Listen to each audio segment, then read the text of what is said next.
Desde el corazón de la ciudad de Montevideo comienza Esto es Arte, FM Ciudadela 88.7. Conduce Daniel Fernández Corch, con la participación especial de Diego Alexandreasi.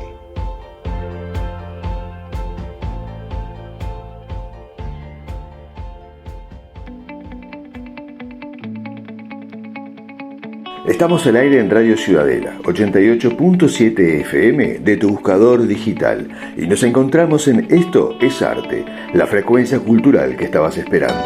Mi nombre es Daniel Fernández Corch y junto a Diego Alexandreasi haremos de los próximos 60 minutos un momento que no vas a poder dejar pasar. Porque el arte, según decía el artista Jackson Pollock, no era tenerle miedo a los cambios, porque la pintura, según él, tiene vida propia y en la escritura sucede algo similar, y eso es porque siempre hay que buscar conmover al lector o romper lo que siempre digo, el horizonte de expectativa. Como siempre nos acompañan María García Marichal, Beatriz Marenco y Gladys Ledesma, cuyos aportes culturales cada semana son esperados. Te recuerdo que puedes bajar la aplicación y tenerla en tu celular para escucharnos desde cualquier lugar que te quede más cómodo. Para esto debes ingresar a la página web www.fmciudadela.com.uy. También puedes dejarnos un mensaje por WhatsApp al 092-337-877 y la otra alternativa es nuestro correo electrónico, que es programaestoesarte@gmail.com. Recuerden que después de la salida al aire el programa se sube a YouTube.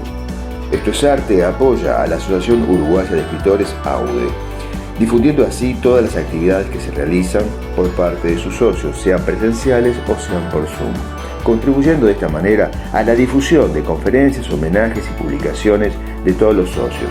El correo de la asociación es el siguiente: asociacionuruguayaescritores@gmail.com, y nuestra sede es en el Ateneo de Montevideo, donde nos encontramos todos los jueves. De inmediato vamos a la agenda cultural. Y les comento que el jueves pasado se presentó en el Ateneo de Montevideo la escritora y cantante Malva Bengua con el guitarrista Edgardo Muscarelli para presentar el nuevo disco llamado Canciones en mí. Próximamente, en la segunda semana de julio, aún estamos definiendo el día, AUDE estará realizando un concierto a beneficio del Hospital Pereira Rosell, donde la entrada será un libro, un juguete o tal vez un abrigo. También tendremos en el Ateneo el ciclo de ópera a cargo de la agrupación Lírica Montevideo, que se presentará con El Barbero de Sevilla para niños. Una adaptación muy interesante que han realizado y vienen ensayando desde hace tiempo. Continúan los ciclos de presentaciones de las escritoras de AUDE, Marta Estigarribia con Amores Dispares, su nueva novela, María Senatore con Marea de Palabras, su nuevo poemario, con Paula Enoder, también con su nuevo poemario, Melodía Singular, y Maritza Barreto con sus charlas vía Zoom para todo el mundo. Siempre con algún invitado, con exposiciones muy pero muy interesantes. El próximo jueves 29 de junio tendremos el taller de audiovisual, donde se proyectarán también 2 cortos uruguayos, una actividad muy interesante sobre el cine emergente de nuestro país. Continuamos en Esto es Arte, aquí en FM Ciudadela 88.7, y desde el corazón de la ciudad de Montevideo presentamos ahora el segmento Autores en Ciudadela, donde en esta oportunidad María García Marichal, donde cada semana nos trae a un autor. En esta oportunidad, como le dije recién, nos va a presentar un trabajo muy interesante que realizó llamado La historia del libro. Adelante, María García Marichal, con tu nueva propuesta.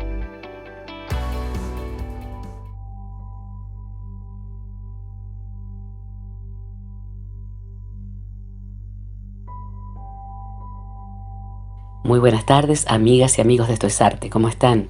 Daniel, equipo de trabajo, todo el personal de Ciudadela FM, mi cálido saludo desde aquí. Soy María García Marichal, en Autores en Ciudadela.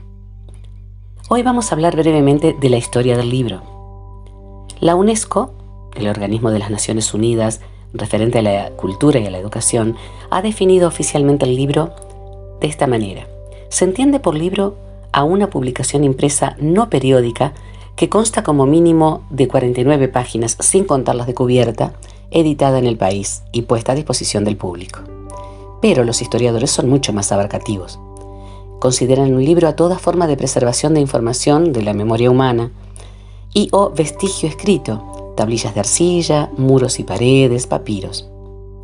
Si analizamos el origen y la antigüedad, podemos hablar de un libro antiguo que carece de soporte material.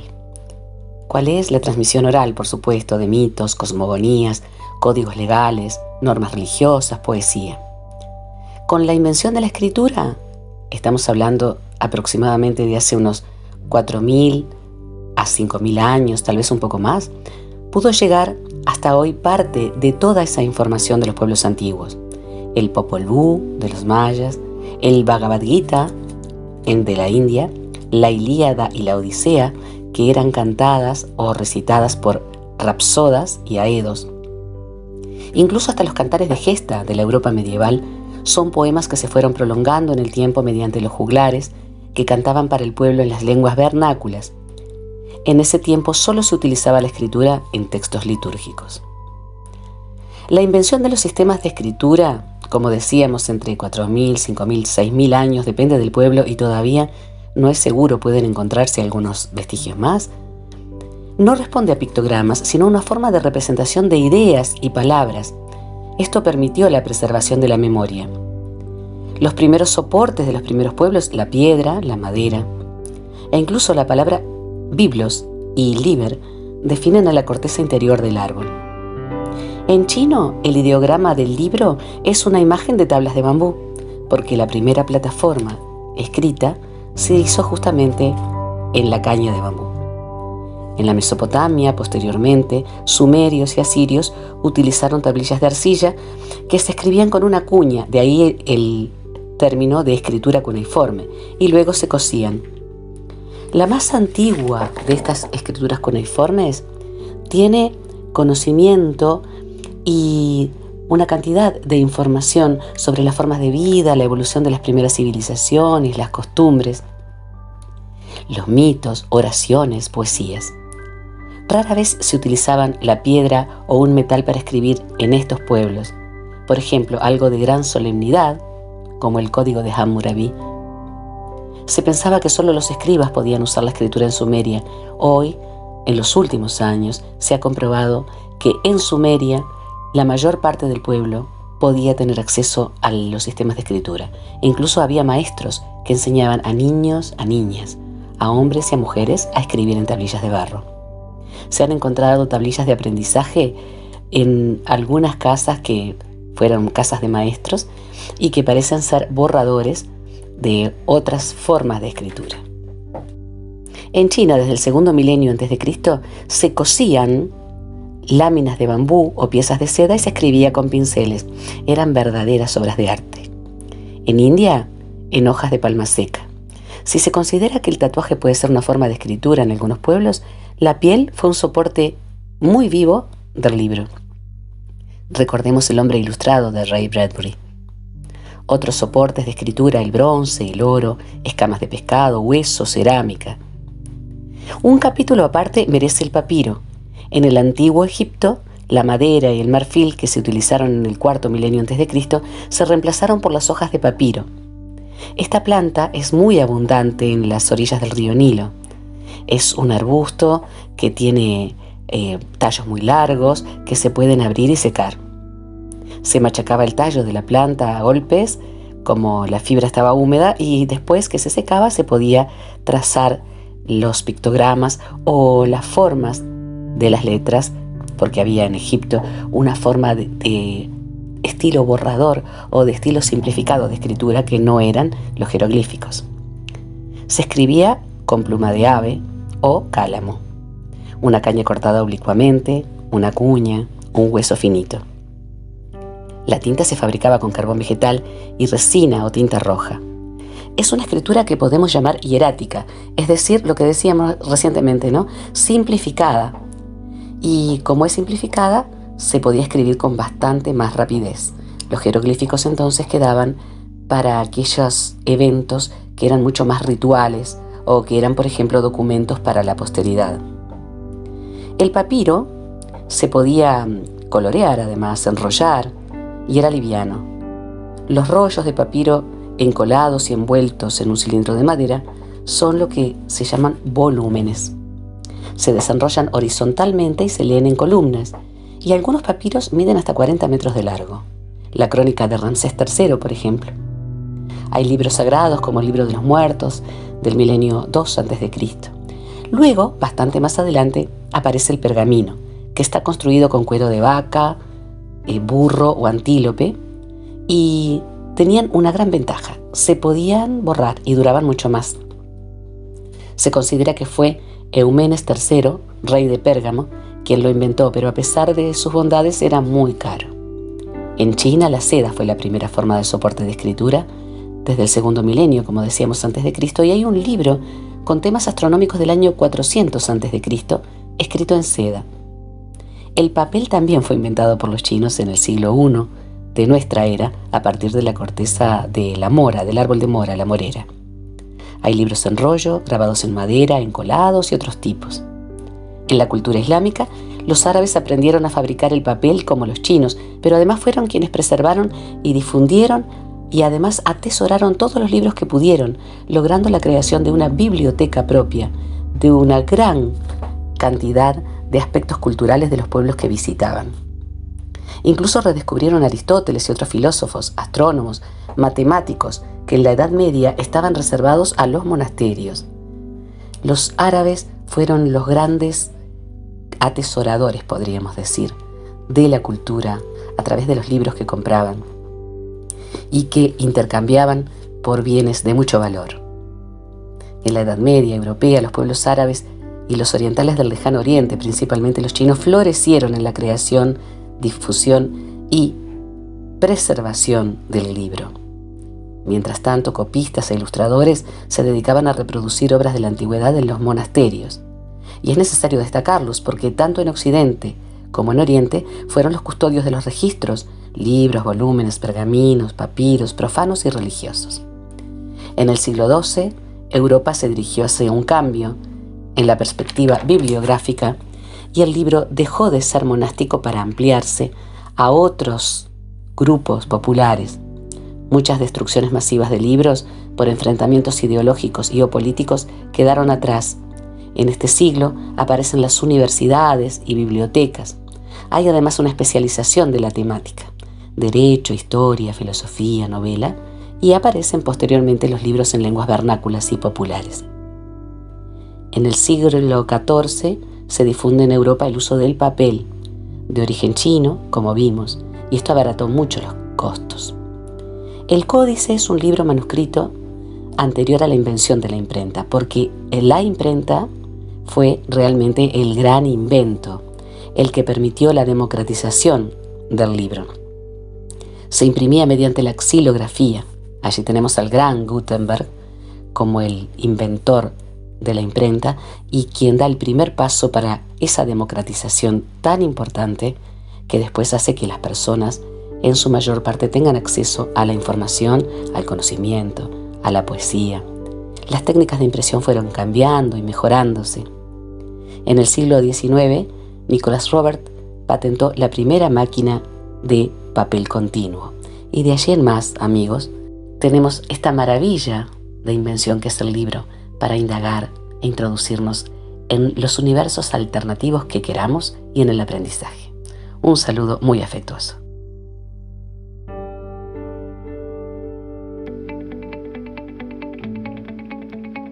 Continuamos ahora con el espacio llamado Micrófono Abierto 88.7. Es un segmento que está destinado a los socios de AUDE, en el que nos cuentan sobre sus nuevas obras, y hoy recibimos nuevamente al escritor Daniel Barbiel. Adelante, Daniel.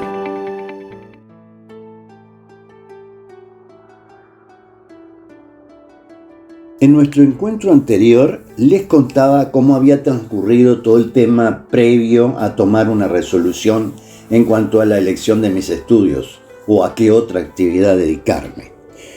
Como había encontrado una guía en aquel grupo dirigido por la señora Aguiluz, la serie de estudios vocacionales que me realizaron y un dictamen final concluyente, el que decidí seguir. De ese modo fue como el Instituto de Profesores Artigas se convirtió en mi hogar durante 5 años para ingresar a la docencia como profesor de idioma inglés, actividad que ejercí durante casi 3 décadas, paralelamente a mi trabajo como empleado bancario. Posteriormente ingresé también al área de ciencias geográficas. Y un poco más tarde inicié mi etapa artística, a la que, según la Eguiluz, tenía requerimientos que también coincidían con mis capacidades. A pesar de ello, lamentablemente no lo pude realizar en forma profesional por un tema simple de disponibilidad de tiempo. En esta última entrega me he tomado la libertad de contarles algo, un breve esbozo del resultado de mi trabajo. Mi incursión en la actividad teatral que tanto amo incluye mi pasaje por la Escuela del Teatro Circular, por la de Polizón Teatro y varios talleres, como los dirigidos en su momento por la profesora Teresa de Ubaldo y el profesor Manuel Varela, que tuvieron su instancia final en el montaje de muestras de actuaciones inolvidables. Debo agregar algunos otros momentos memorables también, como ser miembro fundador del Teatro en Inglés de Educación Secundaria, junto a las profesoras Nancy Kuzmanich, Susana Arango, Edith Consolandich, Rosmarie Vincenzo, Carmen Odicio y otros colaboradores. Intervención en actos culturales en mi calidad de profesor, como actor y también como maestro de ceremonias. Entre otros, cito Antología en Azul, Juana, a 100 años de la publicación de Las Lenguas de Diamante, fragmentos del epistolario de Felisberto Hernández y Paulina Medeiros, de Felisberto y yo, Un poeta en el tiempo, de Julio J. Casal, Rodó, maestro de parábolas, y un homenaje a Matos Rodríguez a 100 años de la comparsita. Y en un paralelo, dentro de las circunstancias de tiempo me lo han permitido, he dispuesto a dedicar ese tiempo al arte de la escritura, atendiendo a aquellas palabras de la señora Eguiluz documentadas en su informe. Tienes una capacidad especial para escribir.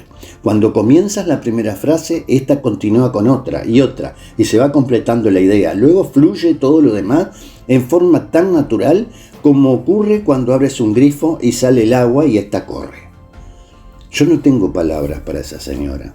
Excelente docente y psicóloga. Mi agradecimiento a su desinteresada labor será eterno. En otro orden y referido a mi quehacer de escritor, les comento que he escrito cuentos cortos de diversos géneros, entre otros inéditos, infantiles, El arco y la flecha, dramáticos, Días de ánimas, humorísticos, breve crónica de estadía en Floripa, en verso, con motivo de un chocolate, artículos periodísticos sobre los derechos humanos, sobre el fenómeno de la inmigración, publicados en la revista CDA de Asociación de Empleados del Sector Financiero de AEBU, trabajos especializados como ser una obra que escribí que se llama La invasión de los anglicismos y otro un audiovisual, Origen y evolución de los elementos culturales en la civilización anglosajona, editado por el Consejo de Educación Secundaria de la época, ¿verdad? Las lunas de Pandora, obra editada por Moa Dencroft, compartida con mis colegas Gabriela Sabini, Sandra García y Victoria Echenique. Sobre este libro habrá una presentación en el Ateneo de Montevideo el día jueves 31 de agosto. Los autores estarán acompañados por los escritores Daniel Fernández Koch y María García Marichal. El trecho oculto de un largo camino es una novela inédita terminada. En esta novela autobiográfica ficcionada, 3 jóvenes amigos inseparables comparten las vicisitudes de la vida. Sus pasiones se entrelazan en un entramado indestructible que, aunque interrumpido en los difíciles tiempos de la dictadura uruguaya, finalmente perdura a través de los hijos. Un verdadero homenaje al amor y a la amistad leal y sincera, identificados como los sentimientos humanos más genuinos. Llegando al término de estas entregas, que con mucho gusto he preparado para todos ustedes, debo formular algunas conclusiones. Muchas de ellas ustedes ya las habrán sacado. Y entonces yo les voy a agregar simplemente una, muy sencilla, pero que resume todo lo que hemos rememorado. Es muy cierto que deben haber otros escritores que han pasado por experiencias similares a las mías, de que en nuestras vidas siempre van a estar las personas como aquellas que han influido en nosotros, actores que nos han guiado o que nos han provocado una empatía especial, así como hechos o circunstancias que nos han generado todo lo propicio, lo beneficioso, por encima de todo lo perjudicial o lo negativo que también puede haber existido. Siempre serán recordados con cariño todos aquellos maestros, Sebastián, todas aquellas señoras Seguiluz y tantos otros que se han cruzado en nuestras existencias para demostrarnos su profundo afecto, para brindarnos un desinteresado aporte simplemente por nuestro bien como única finalidad. Muchas gracias por vuestra atención.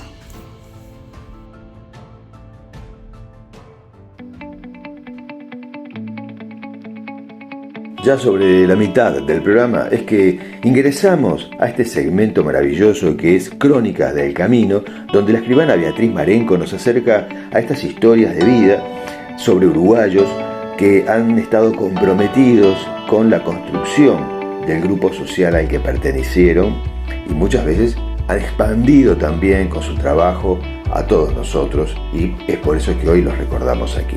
Crónicas del Camino, en la voz de Beatriz Marenco.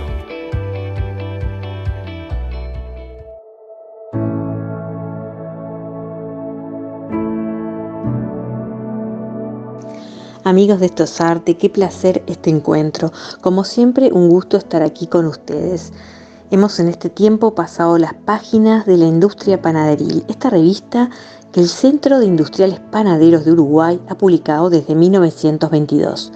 Por ellas ha pasado la historia, como una gran paleta agitada de cientos de colores, porque la revista fue corriendo en paralelo con los hechos que a nivel nacional e internacional se fueron dando, también reflejando el espíritu de quienes en ella dejaban huella. Intenté, les confieso, no me llevar a la prisa, porque no quise en ningún momento que el espacio se achicara de tal forma que me impidiera recorrerla y compartir con ustedes los encantos que generosamente fue brindando. Y así, palpitante a cada paso, tuve que tomar retazos, como me gusta decir, retazos que hilvané amorosamente. La industria panaderil, estimados oyentes, llegaba a los 1000 números y corría el mes de septiembre de 2005 y una edición especial de 254 páginas se editaba, recogiendo así muchas de las noticias que habían sido publicadas. Con firmeza y justicia llegaba para afirmar que la industria panaderil es la historia misma de la panadería del Uruguay. Amigos, con vibración inaudita llegando a nuestros oídos y perfumando con particular aroma, el Centro de Industriales Panaderos se ha hecho presente. En la Expo Prado, en ferias de quesos, panes y vinos, en las ferias de la alimentación, en el Día del Patrimonio, así, PAN, Patrimonio para la Humanidad, aquel eslogan de 2007 que los llevara a recorrer los lugares emblemáticos, nos acercaba al recuerdo de un tiempo, imágenes que se presentan nítidas y transparentes de pan recién horneado, de loza inmaculada y aromas que flotaban en la casa. Con el recuerdo de la panadería de Vidal, ¿se acuerdan? La mencionamos en las primeras crónicas, tan presente en la historia de nuestro país por ser el lugar donde se llevó a cabo la primera asamblea del pueblo oriental. Fue que al llevarse a cabo los actos conmemorativos del bicentenario se generó la idea de confeccionar un pan especial. 100 años de historias bien amasadas recoge el hecho a 200 años de un hito histórico que tiene como protagonista la panadería. Se entiende que el hecho debe ser recordado y para ello se ha considerado que la mejor manera es que las panaderías hagan un pan de la época y su venta en los establecimientos ayude, y miren qué importante, a alguna organización que lo necesite. el pan del Bicentenario, del que se llevaran a cabo demostraciones importantes en el Instituto Tecnológico del Pan y que fuera también publicada la receta, qué interesante, en la revista, se vendía con una faja alusiva a la conmemoración y tal vez muchos lo recuerden. Tenía un costo muy económico y por supuesto estaba destinado a colaborar, en ese caso con la Escuela Horizonte. Despierta espontánea la idea y como un torrente siguen las campañas. Es amable, ahora recuerdo que deja huella y no se desvanece y el horizonte parece infinito. La edad no quita derechos fue otra campaña como forma de luchar contra el abuso y el maltrato del adulto mayor, distribuyéndose por aquel entonces unos 300.000 folletos y también información a través de los envases de los productos que se vendían, por supuesto, en los comercios. La campaña Panadería de Barrio también tenía dos frentes, también muy interesantes: colaborar con la Fundación Pérez Escremini y posicionar el pan dulce artesanal, el que se elabora en las panaderías artesanales. Día del Pan y Día del Panadero fue otra que tenía comienzo el 15 de octubre para concentrarse el día 16 en esa fecha tan especial. También hubieron campañas dedicadas a la salud, también en colaboración con el Ministerio de Salud Pública. En 2016 les cuento que se lleva a cabo por primera vez en las instalaciones del Instituto Tecnológico del Pan una muestra de panadería, confitería y cocina de gran convocatoria. Les cuento, además de alumnos, docentes y familiares, la muestra fue abierta para el público en general, oportunidad que fue propicia para conocer los cursos, informarse también de las actividades y conocer las preciosas instalaciones del propio instituto. En 2019 tuve el honor de visitar esta muestra y de ella y de mis impresiones, de colores y de cientos de aromas hablaremos en el próximo programa. Para eso los espero entonces en otra crónica del camino. Les dejo un fuerte abrazo. Recibimos ahora en nuestros estudios a la escritora y escribana también, Gladys Ledesma, quien semana a semana nos expone sobre distintos pensamientos relacionados a nuestro vínculo con la naturaleza, con el tiempo, con nuestra conciencia. Adelante, Gladys Ledesma, con Ecos del Universo.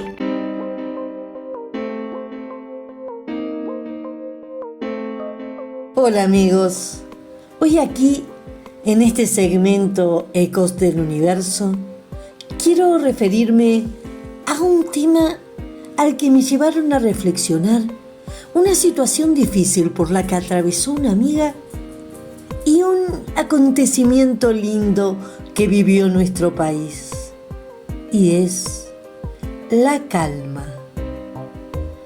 Y menciono a una amiga, pues ella regresó hace poco de Israel, donde le tocó estar durante un periodo de conflicto en el cual es común ver en el cielo pasar los misiles, la mayoría interceptados, provocando ruido y destellos y cayendo sus pedazos en distintas partes.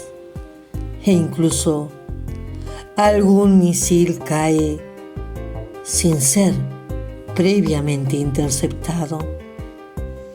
Situación que nosotros vemos tan lejana. Y ella me comentó que todo ello lo aprovechó para lograr un importante crecimiento personal, para vencer sus miedos, aprendiendo a aceptar lo que no podía cambiar, siendo capaz de llegar a mirar la intercepción de esos misiles como quien mira a fuegos artificiales.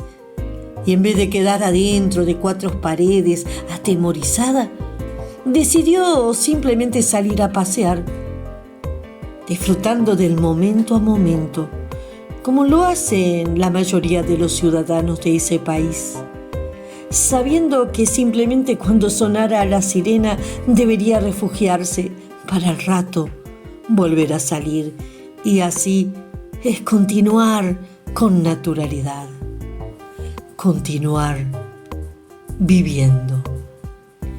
Aprendió a dominar temores y mantener la calma en situaciones difíciles, lo que le permitió simplemente disfrutar de la vida y valorar la vida en situaciones extremas y siempre. Pero también me hizo reflexionar sobre la calma, una situación totalmente diferente, que tal vez muchos dirán que es demasiado mundana, pero es importante para un país como el nuestro. Uruguay campeón del mundo de la sub-20 de fútbol. ¿Y por qué? Pues para obtener ese logro, esos jóvenes, muy jóvenes, tuvieron, además que dominar aspectos técnicos del fútbol y tener un gran espíritu de equipo, mantener la calma. La calma ante lesiones, ante provocaciones, ante aparentes injusticias que en general sacan de su eje a deportistas. Y sin embargo ellos, siendo tan jóvenes, no gastaron energía en protestar, sino siguieron adelante, focalizados en el triunfo, y lo lograron. Por eso hoy quiero recalcar la importancia de la calma en todas las situaciones, en aquellas pequeñas o en aquellas extremas, y hasta en las positivas de nuestra vida. Si bien generalmente en este espacio me gusta traer alguna frase de filósofo o escritor conocido, hoy, para recalcar lo dicho sobre la calma, quiero dejarle estas palabras del Dalai Lama, que dicen así: se llama calma y me costó muchas tormentas. Se llama calma y cuando desaparece salgo otra vez a su búsqueda. Se llama calma y me enseña a pensar, a repensar, a respirar. Se llama calma y cuando la locura la tienta se desatan vientos bravos que cuestan dominar. Se llama calma y llega con los años cuando la ambición de joven, la lengua suelta y la panza fría dan lugar a más silencios y más sabiduría. Se llama calma cuando se aprende bien a amar, cuando el egoísmo da lugar al dar y el inconformismo se desvanece para abrir corazón y alma, entregándose enteros a quien quiera dar y recibir. Se llama calma cuando la amistad es tan sincera que se caen las máscaras y todo se puede contar. Se llama calma y el mundo la evade, la ignora, inventando guerras que nunca nadie va a ganar. Se llama calma cuando el silencio se disfruta, cuando los ruidos no son solo música y locura, sino el viento, los pájaros, la buena compañía o el ruido del mar. Se llama calma y con nada se paga. No hay moneda de ningún color que pueda cubrir su valor cuando se hace realidad. Se llama calma y me costó muchas tormentas y las transitaría 1000 veces más hasta volverla a encontrar. Se llama calma, la disfruto, la respeto y no la quiero soltar. Dalai Lama. Muchas gracias, amigos. Un abrazo grande.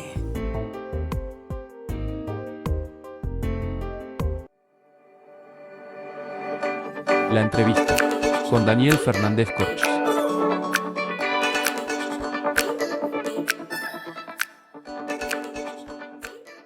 Continuamos en FM Ciudadela 88.7 y ya en el final de Esto es Arte recibimos al escritor y conductor del programa Historias de Música, al doctor Luis Fernando Iglesias.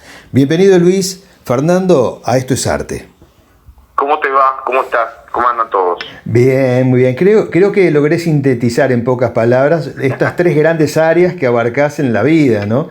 Aunque también creo que debí haber agregado la de profesor, que me faltó. Sí, pero son cosas que uno ha hecho, que sigue haciendo, por suerte, diferentes áreas en que me he movido y que por suerte he tenido la fortuna de poder desarrollarlas, ¿no? Que no, a veces uno no tiene esa fortuna de poder hacer una carrera de abogado. Después se tiró de la radio, que salió un poco por casualidad, antes el tema de escribir y de publicar, y bueno, la docencia, que ya hace 25 años que doy clases en varias facultades, en varias universidades, en Derecho, en también en Gestión Cultural o en la Escuela de Cine, lo cual es una cosa que yo siempre escuché que los más veteranos que yo decían que te mantiene joven, y creo que es una cosa que al menos te mantiene inquieto, y eso es muy importante. Yo creo que sí.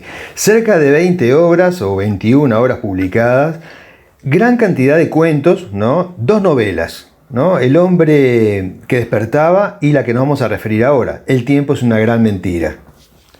Sí, yo empecé como cuentista, o mejor dicho, empecé escribiendo cuentos, un género que a mí me gusta mucho y que defiendo mucho.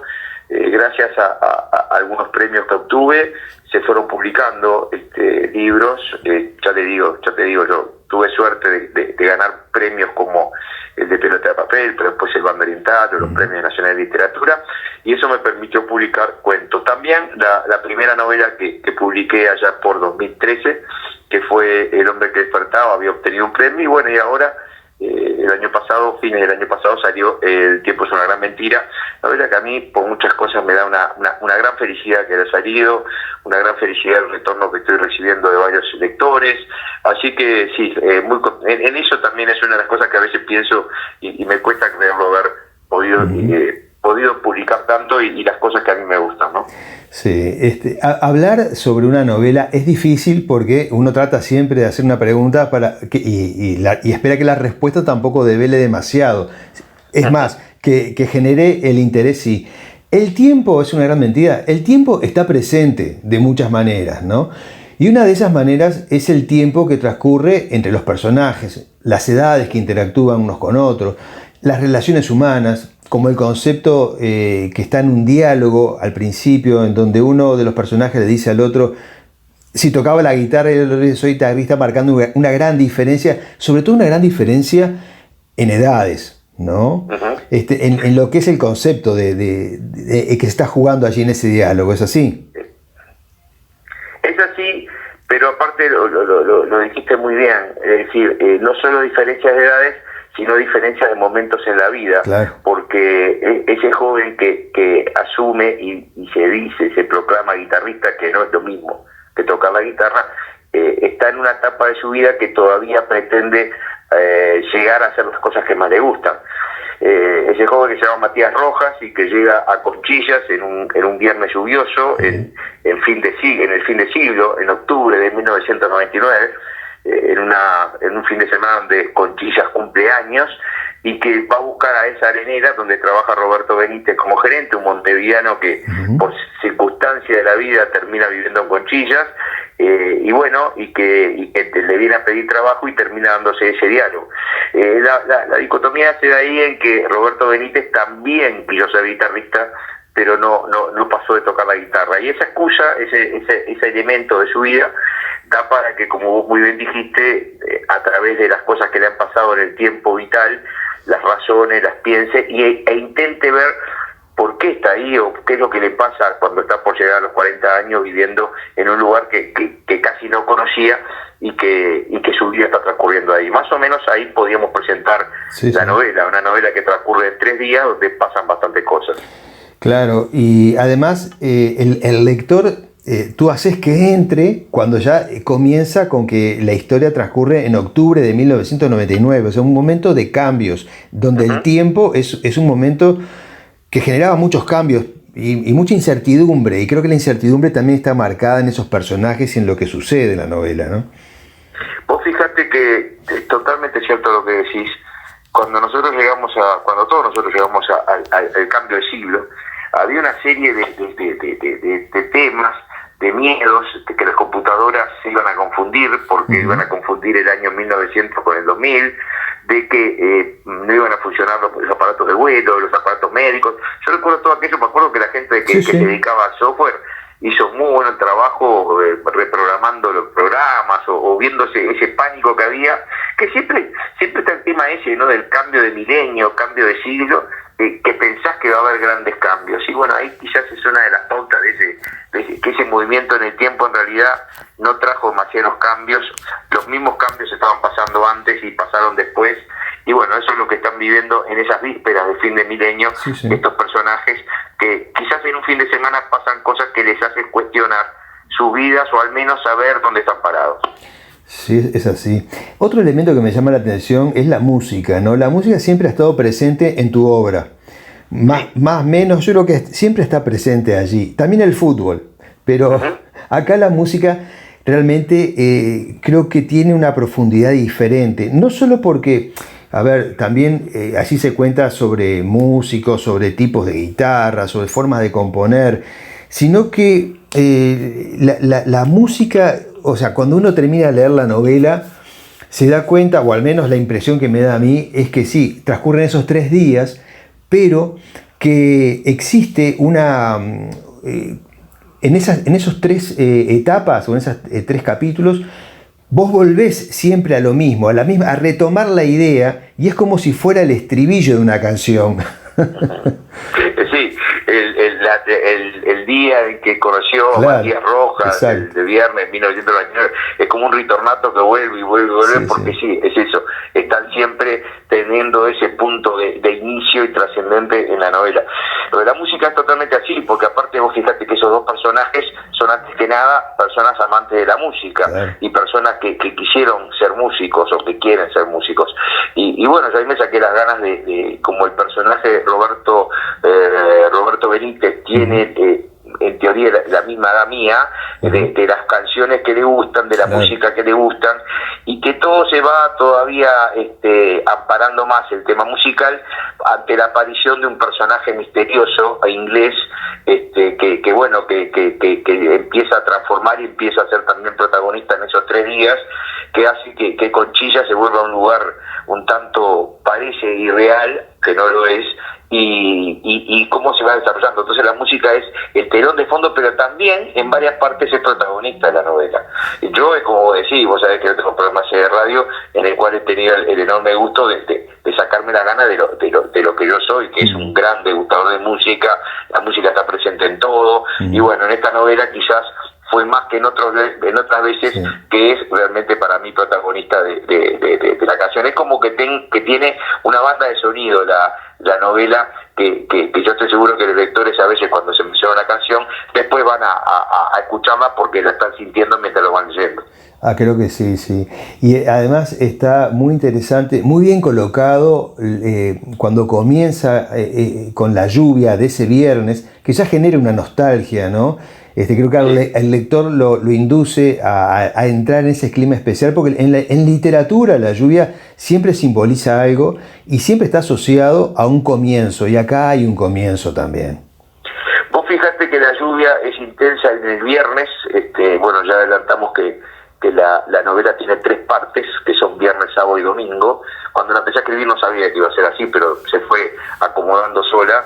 El sábado es un sábado en el cual afloja la lluvia, tiene periodo de sol, pero sigue con ese clima inestable, y el domingo también vuelve a llover, y bueno, ya un domingo de lluvia en un pueblo, y todo eso genera una situación que era para mí muy importante para generar la historia que yo iba a contar. Entonces, tal como vos decís, la novela, la lluvia también es otro elemento que da al lector que se adentre en la historia de El tiempo es una gran mentira, ese sabor de un poco todo irreal, ¿no? De que nada sabes si realmente todo es cierto, qué pasó, si el pasado es como están pensando. Es una novela que tiene muchos flashbacks del relator, de Roberto, y bueno, uno nunca sabe al final qué es real, qué es lo que está pasando, aunque en realidad es una novela netamente realista, ¿no? Sí, sí. Además es increíble cómo además jugás con el tema del tiempo, ¿no? Que subyace allí, y también sobre lo que fue y los nuevos comienzos, porque la historia se desarrolla en Conchillas, en Colonia, y tiene su origen en aquella época donde la exportación de arena y de piedra triturada, en 1880, por ahí creo, para construir el puerto de Buenos Aires, era un momento distinto para Conchillas, ¿no? Esas casas de estilo inglés que uno encuentra allí aún hoy, ¿no? Sí, claro. Ahí va, es decir, era un momento, el fin del siglo para Conchillas y para esa zona, era un momento también de incertidumbre. ¿Por qué? Porque ese pueblo, hay que recordar que, como vos muy bien decís, comienza con una especie de respuesta a una licitación que hubo en Buenos Aires para exportar piedra para el puerto de lo que hoy es Puerto Madero. Sí, sí. Y bueno, hubo un inglés que estaba ahí, que había llegado de Reino Unido, Walker era, ¿no? y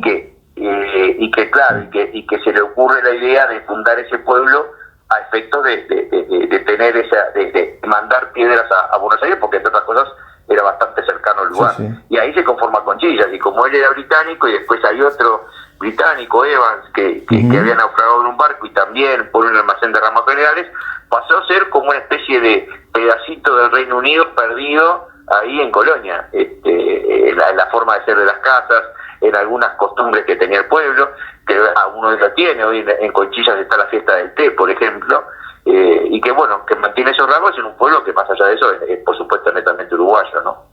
Sí, y referente a esto también, creo que hay una ingeniosa, para mí, lo veo como lector, una ingeniosa crítica social sobre lo que sucede con la economía de la arenera, anticipando una discusión luego política y ecológica, ¿no? Cuando el personaje, el dueño, Enrique dice, Enrique.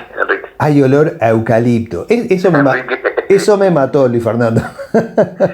Vos sos un lector muy atento, sí, claro, cuando le dice, es una charla entre Enrique Andrioli, que es el dueño de la arenera, y un futuro diputado, claro, o alguien que es el diputado Chávez, que le dice, cuando están todos en incertidumbre, le dice, el futuro tiene olor a eucaliptus. Y bueno, eso es un poco mostrar una carta de lo que pasó después, sí, y de lo que era ese momento de incertidumbre de la empresa. Fíjate que Enrique Andrioli, que es el otro personaje que tú mencionaste, en realidad está viendo la posibilidad de cómo puede venderla, porque él se ve venir que algo no está funcionando, ya las exportaciones están bajando. Primero fue piedra, pero después fue arena, pero ya no es la requisitoria de antes. También es cierto que la arena empezaba a tener crisis también en Conchillas, porque yo eso lo viví cuando fui a Conchillas, los camiones que se llevaban arena, y vos decías, bueno, pero ¿hasta cuándo se van a llevar? ¿Cuánto van a dejar de las playas de que quede sin arena? Entonces todo esa que realmente pasó también se da en la incertidumbre que tienen los personajes, ¿no? Hay una cosa que es importante, esta novela, yo siempre en lo que he escrito, vos mencionabas El hombre que despertaba, que transcurre en Hermenegildo, sí, y que transcurre en Conchillas. Para mí siempre el lugar es como el revulsivo que me da para escribir. Yo creo que esta novela no podría estar en otro lado que no fuera Conchillas. Sí. En algunas circunstancias, en algunas anécdotas que me contaron, que yo pensé que eran irreales y terminaron aparentemente y ya sin aparentemente siendo real, que genera la necesidad de contar esta historia. Pero Conchillas, como vos decís, estaba en un momento de crisis, estaba en un momento de cambios, y eso también se ve en estas páginas. Y decime, Luis Fernando, ¿cuánto de ficción y cuánto de realidad hay en estos personajes y en la situación? ¿Vos creaste toda esta historia? Bueno, yo no quiero spoilear nada, como dijiste, pero hay un personaje, ese personaje misterioso inglés que aparece en Conchillas, que no habla español y que no se comunica con los demás, fue, digamos, el punto de arranque de lo que yo quería contar como historia. No la historia, sino lo que me llamó la atención. Primero, la presencia de ese personaje famoso en Conchillas, me lo contaba gente de Conchillas como que era cierto. Yo siempre pensé que me estaban tomando el pelo, hasta que después, ya te digo, de varias investigaciones que culminaron hace una semana con gente que amablemente me tiró más información, realmente esa persona estuvo en Uruguay, en Conchillas. Pero eso fue nada más que lo que me impulsó a escribirlo. Ese personaje, digamos, misterioso, ese es real. Otro personaje que es real, y a mí me gusta decirlo, porque ayer me comentaba, estaba con dos amigos, que habían hablado con gente de Conchillas y que le había preguntado si no era fulana de tal, hay un personaje que es una señora veterana, que en el libro se llama, le dicen Beba, y que en realidad esa sí está inspirada en una mujer que hasta hace relativamente un año y poco vivió en Conchillas, Chirín, decíamos, que tenía un carrito primero y después ya lo anexó a una casa, entonces era como una especie de minibar, donde preparaba milanesas, choripanes, y esas cosas, y bueno, y esa anécdota que se cuenta de que este misterioso inglés iba a desayunar chorizo al pan al carrito de Beba, a mí me la cuenta como cierta. Entonces, claro, digamos que el personaje de Beba está inspirado en Chirín.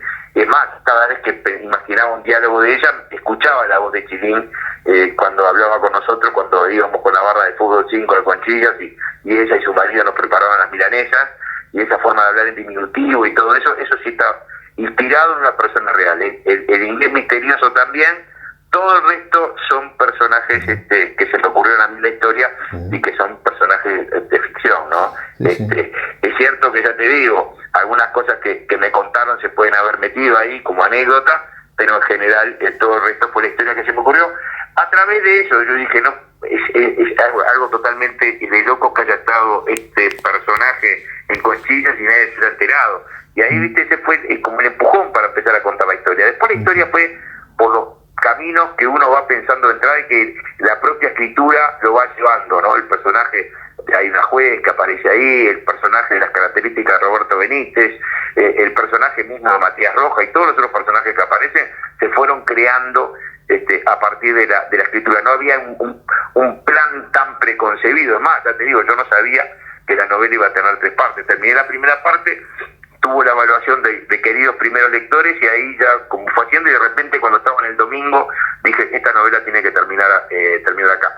Hay otro personaje que está inspirado en la vida real, aunque no tiene nada que ver en la descripción, que es el perro de Roberto, que se llama Morro, y en realidad yo en los agradecimientos se lo dedico también al libro a quien fuera nuestro perro, Matute, que falleció hace un par de años, y mientras lo escribía estaba vivo, y ese sentimiento que uno tiene por un perro, que es parte termina siendo parte de uno de la familia, ese también está inspirado, digamos, en un personaje real que era mi perro Matute. Sí. Luis Fernando, para la última pregunta que te voy a hacer, cuando uno lee una novela como esta, cuando uno escribe, en tu caso, ¿no?, una novela donde hay tanto personaje que cuenta situaciones de la vida, que es común a todos, ¿no?, y es lo que nos engancha. Después de terminada, ¿cómo te sentís? O sea, ¿te cuesta desprenderte de los personajes? ¿Querés que esos personajes sigan en otra instancia? ¿Cómo viven en vos? Bueno, es raro eso. Los personajes, te vuelvo a aclarar, son todos ficticios, pero es inevitable que tomen aspectos o formas de pensar, formas de decir de uno mismo o de gente conocida. Alberto Galo, el escritor Alberto Galo, la está leyendo y me decía, cuando estoy leyendo a Roberto Benítez siento como que me estuvieras hablando vos, con tu modulación de voz y todo eso es inevitable. Cuando yo terminé la novela, lo primero que hice fue,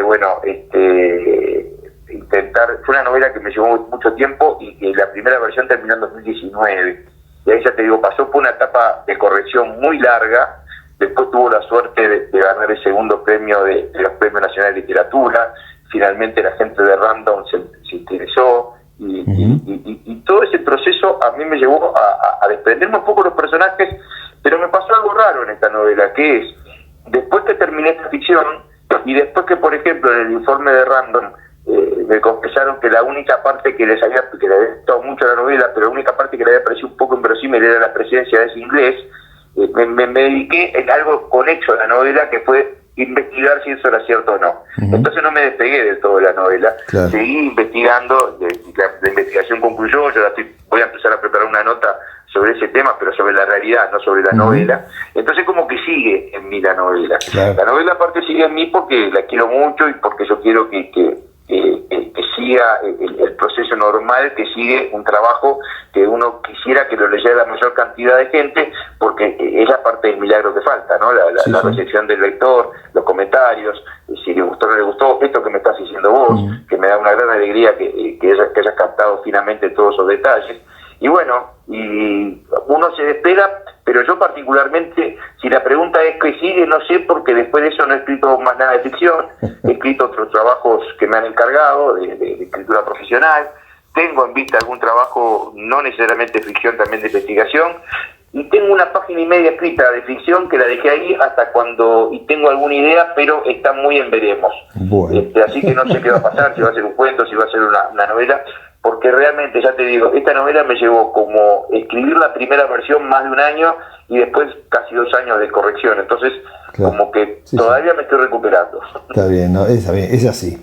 Luis Fernando, te agradezco mucho tu tiempo y que hayas charlado conmigo sobre esta gran novela que tiene un gran título además, ¿no? El tiempo es una gran mentira, es como para hacer una película. Es cierto, y aparte fue ese título que lo estuvimos discutiendo con Julián Huiría, el gerente de Random de Penguin, y que fue finalmente el que me lo sugirió, y yo decía, qué lindo título, ¿cómo no se me ocurrió a mí? Porque la novela detrás se llamaba Puerto Conchillas, pero creo que condensa mucho más lo que es todos esos avatares del tiempo, y que hay un personaje que lo dice al final eso, de que el tiempo no deja de ser una mentira. Genial. Luis Fernando, te mando un abrazo, muchas gracias y nos estamos reencontrando. Un abrazo grande a vos y a toda tu audiencia, y gracias por seguir promoviendo el tema de la literatura, que es algo que nos hace muy bien a todos. Gracias, Luis Fernando. El tiempo es una gran mentira, es una novela que no solo cumple con la finalidad de la literatura, que es entretener, sino que también nos lleva a reflexionar sobre muchos asuntos de la vida, que es común a todos, como eso que mencionaba hoy por allí, que anticipa el futuro de lo que ocurre, ¿no? Con ese olor a eucalipto. Pero bueno, son temas que se desprenden aleatoriamente y que son como para charlarlos en un club de lectura. Gracias, Luis Fernando. Nos encontramos la próxima semana aquí en Esto es Arte. Un gran abrazo, gracias a vos.